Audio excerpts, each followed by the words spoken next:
Ini dia hasil pertandingan di hari pertama MPL Invitational 2021. Ya, sebagai match pembuka di hari pertama, tim Alter Ego berhasil mengalahkan tim Orange Esports dari Malaysia dengan skor 2-1. Walaupun harus colongan di game pertama, tapi dengan penampilan pertamanya bersama roster tim MPL, Monster yang sebelumnya bermain di MDL, menurut gue di MPL ini dia cepat beradaptasi lah dengan permainan Udil dan kawan-kawan. Apalagi di game kedua sama game ketiga, Monster yang menggunakan Ruby beberapa kali bisa mendapatkan momen banget lah ya kan untuk tim Alter Ego. Dan untuk di game ketiga, tim Alter Ego berhasil menang dengan skor 16 berbanding 6 set. Itu cukup jauh juga gitu ya. Jadi menurut gua dengan penampilan pertamanya Monster bermain di MPLI, komposisi roster tim Alter Ego cukup kuat banget lah ya kan untuk di pertandingan kemarin. Tapi nggak menutup kemungkinan juga ya kan di pertandingan selanjutnya Pai akan menggantikan posisi Monster. Jadi ya selamat lah ya kan buat tim Alter Ego dan nice try juga untuk tim Orange Esports. Oke, lanjut lagi di match kedua. Ya, untuk di match kedua ini cukup disayangkan lah ya kan.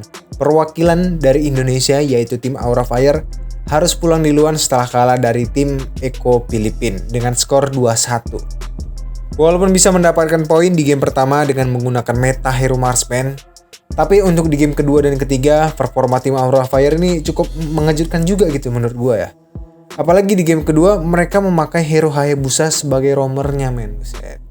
Ya memang sih cukup mendukung dengan penggunaan Hyper Tank supaya ya mungkin biar ada damage lebih.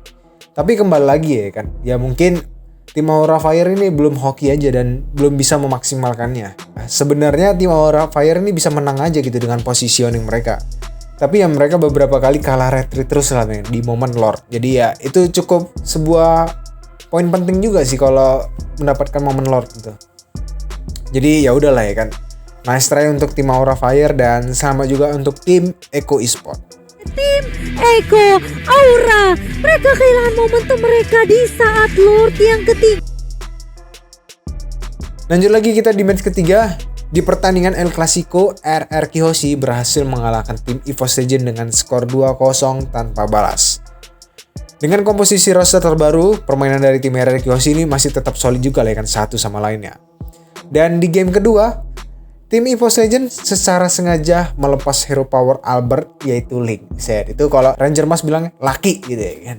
Walaupun hampir kalah sama tim EVOS Legends, tapi memang kalau untuk pertahanan dari tim RR Kiyoshi ini nggak usah diragukan lagi lah ya kan. Apalagi cara Albert ngebayang tem agar nunggu R7 hidup itu cukup pas banget tuh men. Belum berhasil, satu menit terakhir, Albert masih bertahan.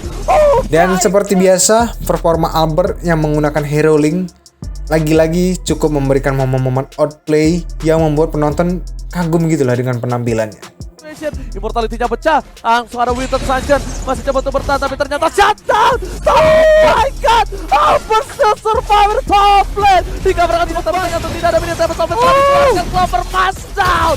Clover hilang di tengah jalan, fight yang tak ada habisnya. Jadi selamat buat tim RR Kiyoshi yang melaju ke bracket selanjutnya dan nice try juga lah kan untuk tim EVOS Legends. Oke, untuk di match terakhir, tim Bigetron Alpha berhasil mengalahkan tim Geek Fam ID dengan skor 2-0. Dengan komposisi roster terbaru juga, yang kembali memainkan Max berposisi sebagai jungler, benar-benar bisa membawa performa Bigetron Alpha saat melawan tim Geek Fam ID.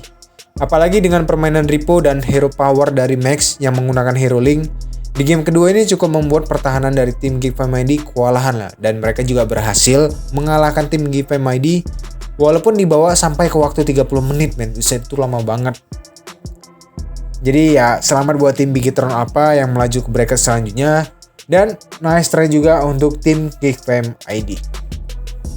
Dan untuk jadwal hari Selasa tanggal 3 November, di match pertama ada tim Xiusun versus tim Toldak pada pukul jam 12 waktu Indonesia bagian Barat. Di match kedua ada tim RSG SG versus tim RSG PH pada pukul 14.35 waktu Indonesia bagian Barat. Di match ketiga ada tim Onyx PH versus tim Omega Esports pada pukul 17.10 waktu Indonesia bagian Barat. Dan di match keempat ada tim Rebel Gameplex melawan tim Next Play EPOS. Oke, mungkin itu aja untuk hasil pertandingan di hari pertama dan jadwal hari kedua MPL Invitational. Like, share, dan subscribe jika lu suka dengan konten gue kali ini. Dan tungguin konten-konten gue selanjutnya. Bye!